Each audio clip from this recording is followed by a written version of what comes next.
Josué, chapitre 6. Jéricho était fermé et barricadé devant les enfants d'Israël.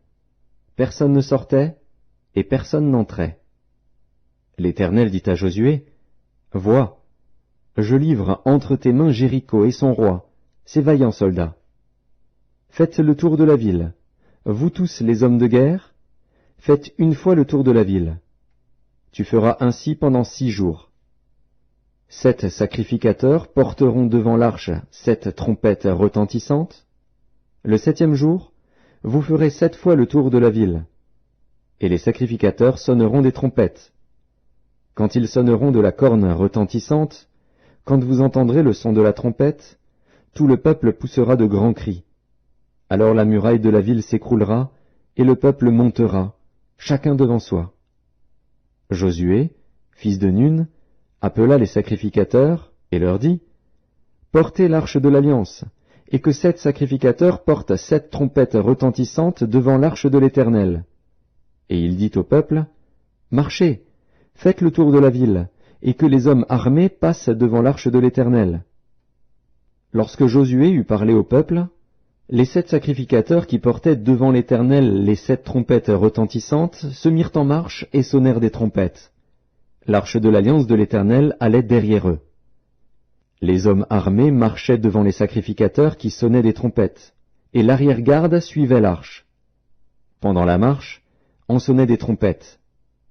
Josué avait donné cet ordre au peuple, « Vous ne crierez point, vous ne ferez point entendre votre voix, et il ne sortira pas un mot de votre bouche jusqu'au jour où je vous dirai, « Poussez des cris !»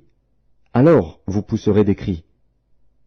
L'arche de l'Éternel fit le tour de la ville, elle fit une fois le tour. Puis on rentra dans le camp, et l'on y passa la nuit. Josué se leva de bon matin, et les sacrificateurs portèrent l'arche de l'Éternel. Les 7 sacrificateurs qui portaient les 7 trompettes retentissantes devant l'arche de l'Éternel se mirent en marche et sonnèrent des trompettes. Les hommes armés marchaient devant eux, et l'arrière-garde suivait l'arche de l'Éternel. Pendant la marche, on sonnait des trompettes. Ils firent une fois le tour de la ville, le 2e jour. Puis ils retournèrent dans le camp.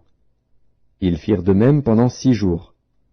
Le 7e jour, ils se levèrent de bon matin, dès l'aurore, et ils firent de la même manière 7 fois le tour de la ville. Ce fut le seul jour où ils firent 7 fois le tour de la ville. À la 7e fois, comme les sacrificateurs sonnaient des trompettes, Josué dit au peuple, « Poussez des cris, car l'Éternel vous a livré la ville.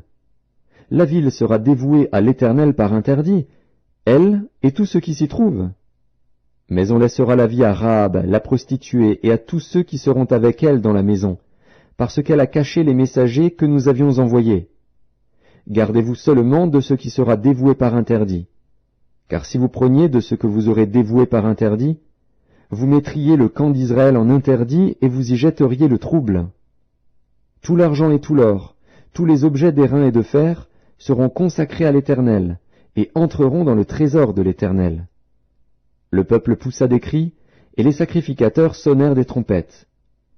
Lorsque le peuple entendit le son de la trompette, il poussa de grands cris, et la muraille s'écroula.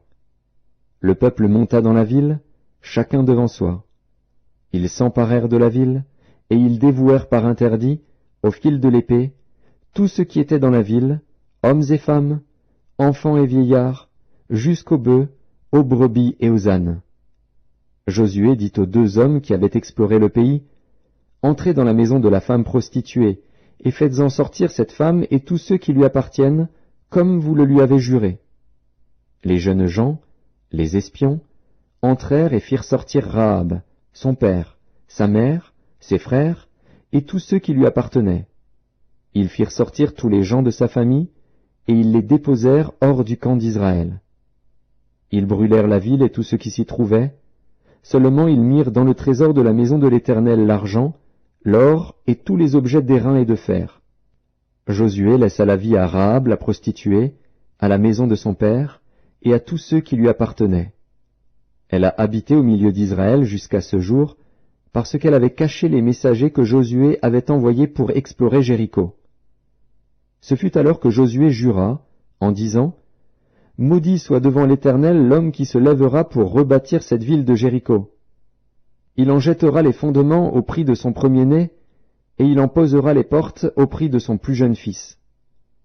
L'Éternel fut avec Josué, dont la renommée se répandit dans tout le pays.